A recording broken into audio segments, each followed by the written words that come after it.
बेटी को बेटे ही रहने दो, दिल छू लेने वाली कहानी। मिस्टर राजेंद्र शर्मा पिछले 5 सालों से अपने बड़े से मकान में अपनी बेटी के साथ हंसी-खुशी रह रहे थे। उनकी उम्र अब 60 को पार कर चुकी थी और बेटी प्रिया अब 28 की होने को थी। उम्र को ध्यान में रखते हुए बेटी ने उनका सारा कामकाज अपने कंधों पर ले लिया था।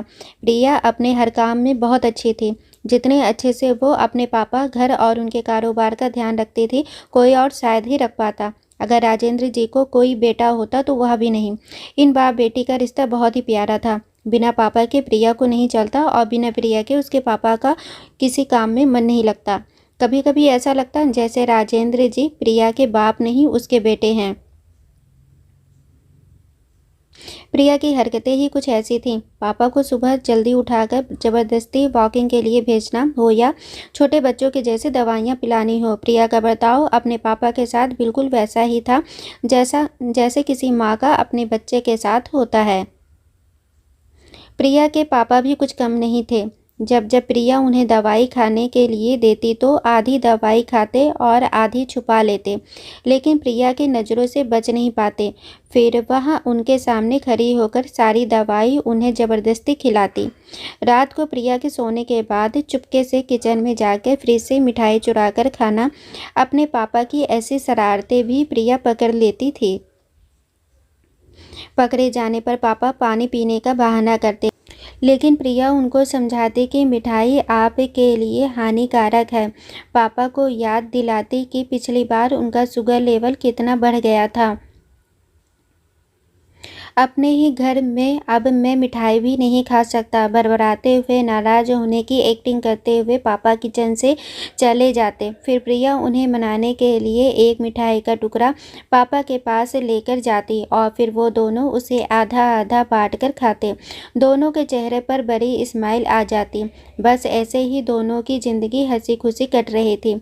उनका घर बहुत बड़ा था, उसमें कई कमरे थे, इसलिए उन्होंने सोचा कि एक किराएदार रख लिया जाए। पैसों के लिए नहीं, लेकिन प्रिया के ऑफिस जाने के बाद अकेले रह रहे राजेंद्र जी को थोड़ा सा ही सही किसी का साथ मिल जाए, इसलिए जल्द ही एक किराएदार फाइनल हो गया। उनका नाम अमर सिंह था।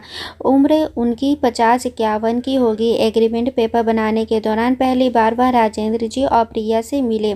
उन्हें दोनों से मिलकर काफ़ी अच्छा लगा और अब अमर सिंह अपनी बीवी के साथ राजेंद्र जी के घर पर किराएदार के तौर पर रहने लगे। थोड़े दिन बीते थे, लेकिन अमर सिंह राजेंद्र जी से अच्छी तरह घुल मिल गए थे। वह दोनों सुबह सुबह अब साथ में ही वॉकिंग के लिए जाया करते थे।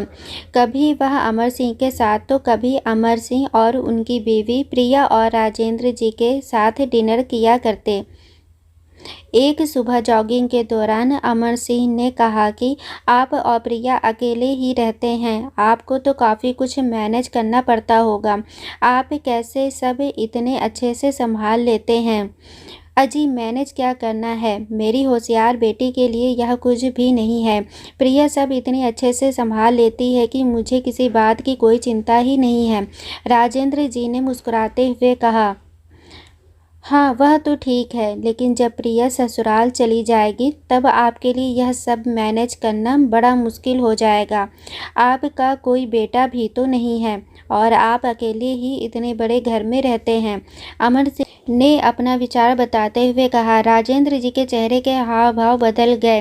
वह अमर सिंह से कुछ कहना चाहते थे, लेकिन नहीं कहा और बात बदलने के लिए उनसे पूछा, खैर वो सब जाने दीजिए, आपके कितने बच्चे हैं? अमर सिंह ने छाती चौड़ी करते हुए कहा, मेरे 2 बच्चे हैं, दोनों ही लड़के हैं और दोनों ही अमेरिका रहते हैं।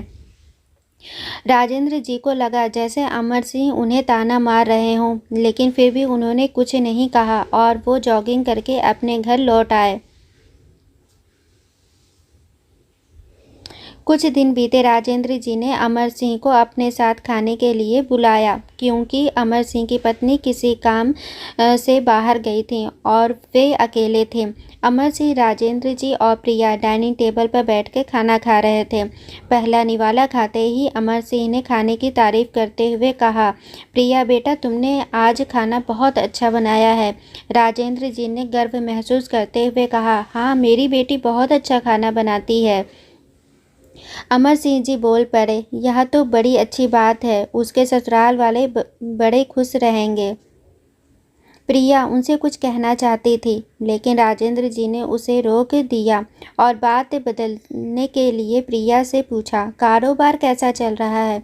कोई दिक्कत तो नहीं हो रही?